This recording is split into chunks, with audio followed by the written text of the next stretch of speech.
السلام عليكم، ازيكم حبايبي؟ عاملين ايه؟ يا رب تكونوا بخير. يلا بينا هنعمل اكله سهله في حله واحده او في صينيه واحده. هتبقى سهله وطعمها حلو جدا. هنعمل مع بعض المندي. بس اهم حاجه ما تنسوش تعملوا اعجاب للفيديو، اشتراك للقناه، وتفعلوا زر الجرس. نقول بسم الله ونبتدي. حاجه اخدت بصله وطماطمايه وضربتهم في الخلاط وهصفيهم كده لان انا مش عايزه التفل بتاعهم. انا عايزه اخد الميه بس، والتفل هشيله ابقى اعمل بيه كفته حلوه قوي. زي ما انتوا شايفين كده شلت التفل واخدت الميه بتاعتها، وهحط عليها بقى شويه بهارات. ملح وفلفل اسود وبابريكا وشويه جنزبيل وبهارات فراخ وكاري وكركم. بهارات حلوه جدا، وحطي اي بهارات تحبيها. وهنحط عليها شويه زيت كده وعصير ليمونه. طبعا كميه البهارات حسب كميه الفراخ اللي انت هتعمليها. حطينا شويه زيت وعصرنا ليمونه، وهنقلب كده كله مع بعض. هجيب بقى الفراخ بتاعتي. انا جايبه فراخ صغيره مش فراخ كبيره. الفراخ بتاعتي وزنها كيلو. جايبه اتنين كده وقسماهم من سلسله الظهر. فتحاهم كده وقسماهم على اتنين زي ما انتوا شايفين طبعا، وغسلاهم بالملح والليمون والدقيق ومخلياهم زي الفل. هحط بقى عليهم التتبيله واتبلهم كويس قوي.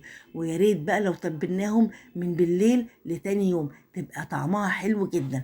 لكن انا بصراحه عملتها كده فجاه، فيا دوبك سبتها ساعتين في التتبيله. التتبيله ريحتها حلوه قوي، شايفين لونها حلو جدا. طبعا انا عملت الاكله دي يعني بسرعه وما صورتش بصراحه كويس لان انا تعبانه. فانا عملتها كده، قلت اكله في صينيه واحده تدخل الفرن تبقى حاجه سهله، لان مش قادره اقف اعمل اكل، فعشان كده انا ما صورتش كويس.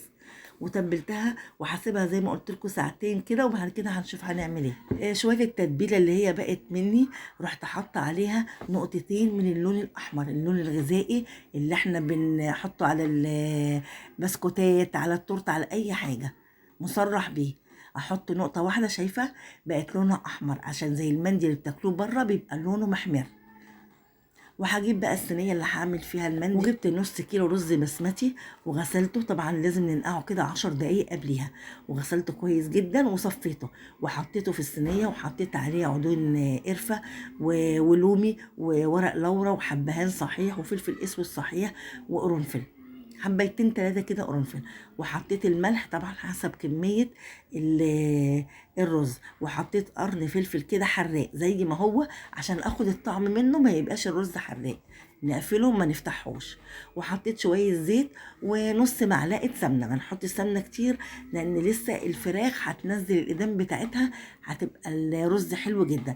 اديله تقليبة واحط بقى المية السخنة بتاعتنا. طبعا الرز البسمتي كل كوبايه رز بسمتي بياخد كوبايتين ميه. وبعد ما حطيت الميه قلبته كده، وهجيب بقى الشبكه بتاعتي. الشبكه دي قد الصينيه. طبعا انت لو ما عندكيش شبكه ممكن تحطي الشبكه بتاعت الفرن. في الفرن كده في شبكه حطيها وهتبقى زي دي بالظبط. حطيت كده بقى الشبكه بتاعتي وهرص الفراخ زي ما انتوا شايفين. وزي ما قال لكم الفراخ انا قسمها على اتنين كده من عند سلسله الظهر. وهحط بقى الباقي التتبيله اللي كانت في الطبق.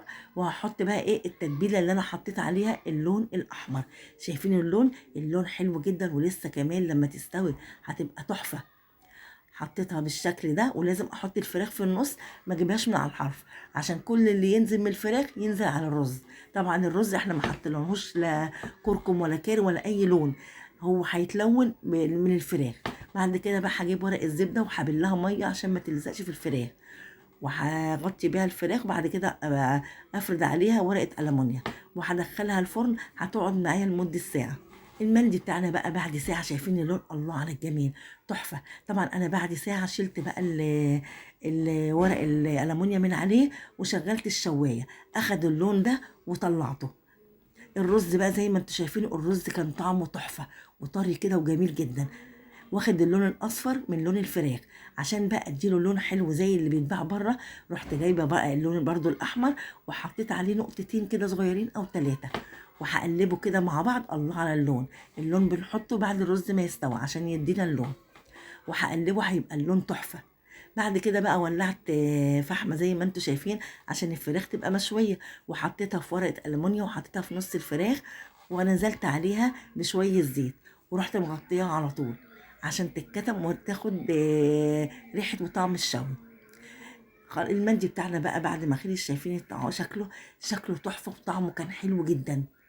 يعني أكلة سهلة عملناها في ساعة، وانت أصلا تحضريها في 10 دقايق تكون متحضرة وتدخل الفرن ساعة، يبقى الفطار جاهز.